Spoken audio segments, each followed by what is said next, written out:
Vamos dar início ao simpósio intitulado Financiamento à Pesquisa no Brasil, organizado pelo acadêmico Gerson Lima da Silva, presidente da FAPERJ, Fundação de Amparo à Pesquisa do Rio de Janeiro. Tenho o prazer e a alegria de estar aqui presente, presidente do CNPq, professor Evaldo Vilela, que está aqui na mesa conosco. Obrigado, professor Vilela, por ter vindo presencialmente. Tem à minha direita a professora Eliette Busquelar, diretora científica da FAPERJ, e nosso ex-presidente, Pietro Novellino, aqui na mesa.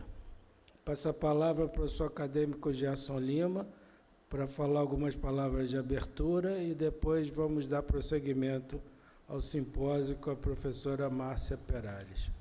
Obrigado, professor Gerson Lima, por organizar esse simpósio. Com a palavra.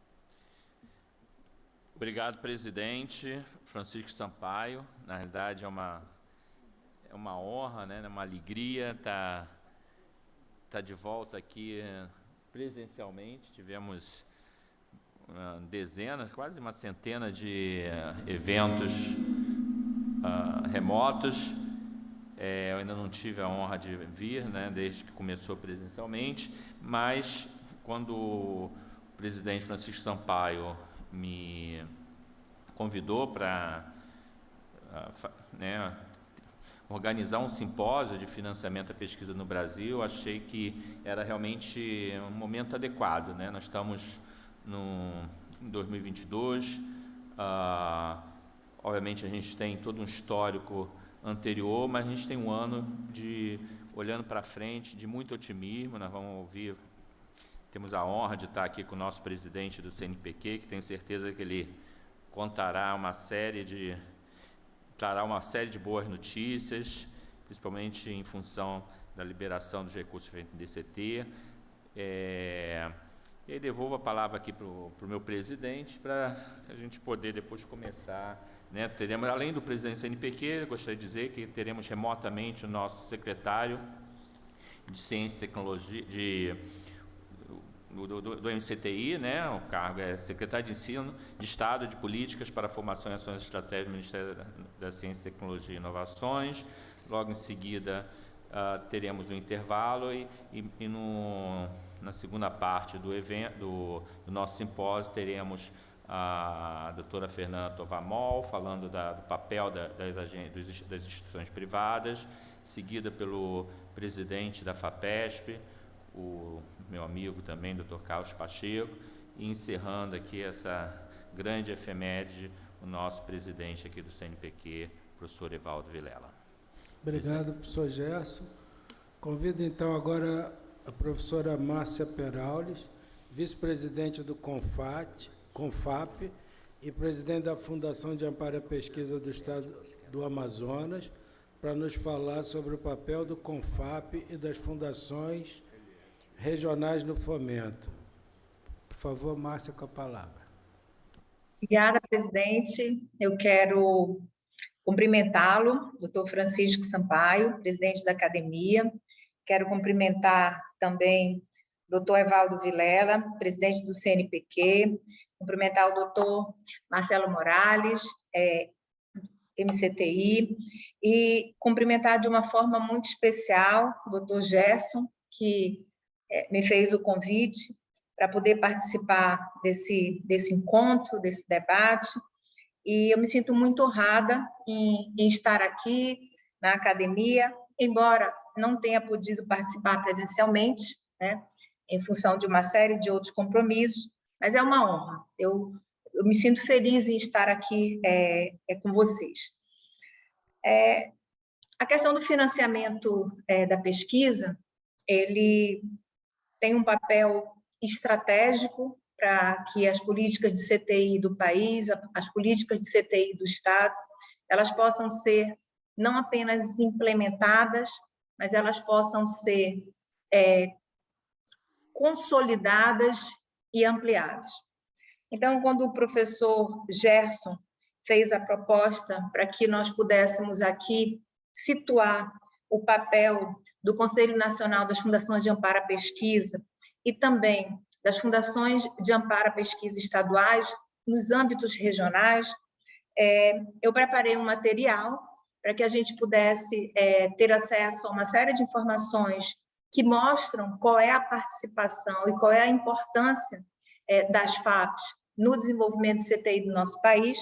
E eu, então, vou passar a usar agora os slides para que possa, então, seguir com a apresentação. Eu peço que os slides sejam, nesse momento, por gentileza, liberados.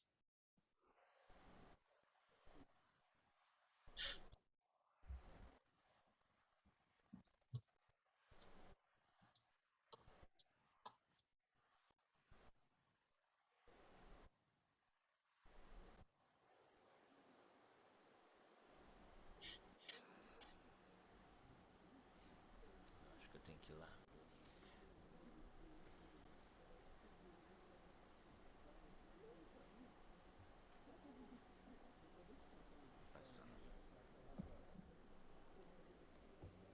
Não sei se houve algum probleminha técnico.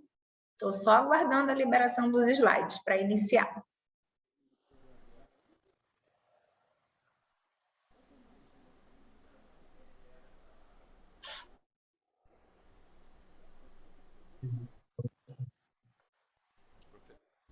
Professora, vê se a senhora consegue... já está liberado para compartilhar a tela. A senhora consegue compartilhar? Tem que liberar o outro computador, doutor Gerson, por favor, da FAPEAN, que está aqui do meu lado. É o outro computador da FAPEAN.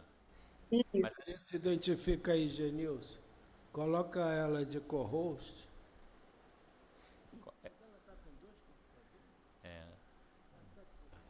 Já... Acho que já está liberado, né? Já está liberado, professora. Agora vai. Agora foi. Deu tudo certo, então. Obrigada. Então, ainda não apareceu. Ele não está no início. Está tudo certo. Então, tem que, por gentileza, ir para o primeiro slide.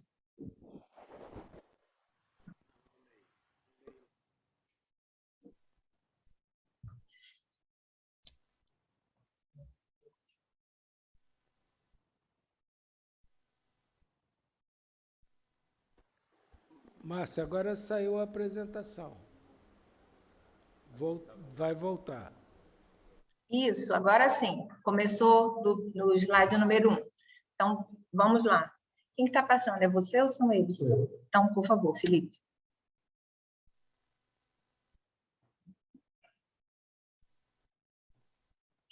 Então, nesse momento inicial, eu gostaria de apresentar a vocês um pouquinho do Conselho Nacional das Fundações de Amparo à Pesquisa.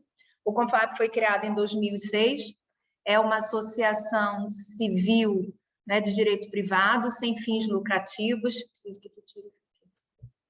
Só um minutinho. Sem fins lucrativos, e ele tem um papel muito importante na política de CTI, porque ele atua como um grande articulador em relação às agências estaduais de fomento à pesquisa, e ele também trabalha para que nós ampliemos o espaço político-institucional das FAPs, com uma atuação mais intensa na formulação, aperfeiçoamento e implementação das políticas em âmbito regional, mas também em âmbito nacional. Vocês podem observar que a criação dessas fundações, ela acontece a partir de 1960, sendo a primeira a FAPESP, e nesse período de 60 a 89, são quase 30 anos, a gente tem no Brasil apenas 6 fundações de apoio. A partir de 1990 até 2004, em que a gente tem metade do tempo mencionado anteriormente, a gente tem mais que o dobro da criação de FAPs no Brasil, que são 13 ao todo, e a partir de 2005, nós temos as últimas FAPs que foram criadas para fortalecer o sistema, e a partir de 2006, dá corpo ao Conselho Nacional das Fundações de Amparo.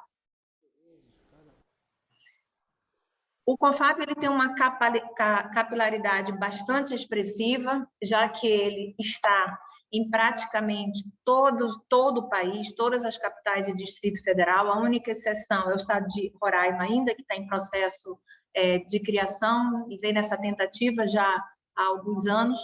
E importante que essas 26 fundações existentes, elas têm, para atuar, a maioria vinculação orçamentária nas receitas correntes do Estado. Então, 21 fundações, elas têm recurso do Tesouro Estadual assegurado nas constituições estaduais e outras utilizam de outros instrumentos jurídicos para que possam ter fomento, recurso, financiamento para a pesquisa e para as bolsas. É muito importante destacar que o CONFAP ele tem fortes parcerias em âmbito nacional. Nós temos aqui instituições e seus ministérios de vinculação, que são nossos parceiros, e essas parcerias são muito importantes, e elas vêm sendo construídas historicamente no CONFAP, não só para fortalecê-lo como entidade, mas para fortalecer todos os parceiros envolvidos em âmbito nacional. E do ponto de vista internacional, também há uma articulação muito forte, há um movimento de internacionalização muito forte, e isso pode ser bem demonstrado quando nós olhamos para a linha do tempo, criação do CONFAP e seus acordos firmados com organizações internacionais.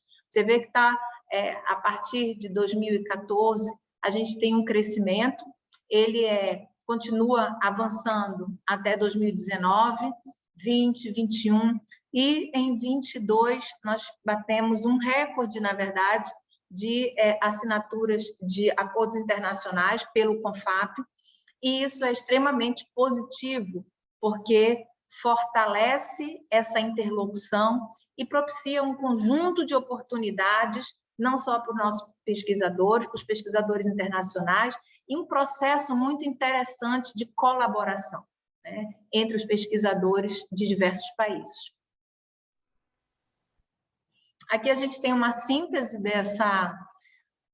desses acordos ao longo dos anos. Foram realizados 44 acordos bilaterais e multilaterais, 33 estão vigentes, eles envolvem 48 países de 56 instituições e todos os continentes estão presentes, né, por meio desses países. Se a gente fosse olhar para esse conjunto, né, e esse gráfico aqui mostra como de 2021 para 2022 nós demos um salto bem importante, nós olhamos para cá e verificamos que o continente europeu é o que hoje é com quem nós temos mais acordos vigentes, seguido da Ásia, América do Sul, África também, e depois, numa intensidade um pouco menor, com os outros que estão citados aqui. Todos são importantes e isso faz com que o CONFAP dedique uma parte de seu tempo, né, de seu investimento, justamente para fortalecer parcerias nacionais e parcerias internacionais, que são muito importantes. Pode passar. Qual é o papel do CONFAP? De que forma ele contribui com a ciência, com a tecnologia, com a inovação do nosso país? A gente tem aqui todas as FAPs e todo um trabalho que está sendo feito pelo CONFAP para que nós tenhamos informações precisas e fidedignas. Então, as informações que estão aqui nessa tabela, elas são todas encaminhadas pelas próprias FAPs ao CONFAP, e nós temos aqui, entre 2017 e 2021, de acordo com a nossa lei orçamentária anual, um valor que extrapola 18 bilhões de reais para a área de CTI, por meio de recursos estaduais. Isso pode ser melhor visualizado quando a gente vê a síntese, né, desse orçamento, e a gente vê aqui a progressão que vem acontecendo desde 2017, uma leve queda 18, 19, e depois uma curva ascendente, né, com bastante expressão, sobretudo a partir de 19 a 21.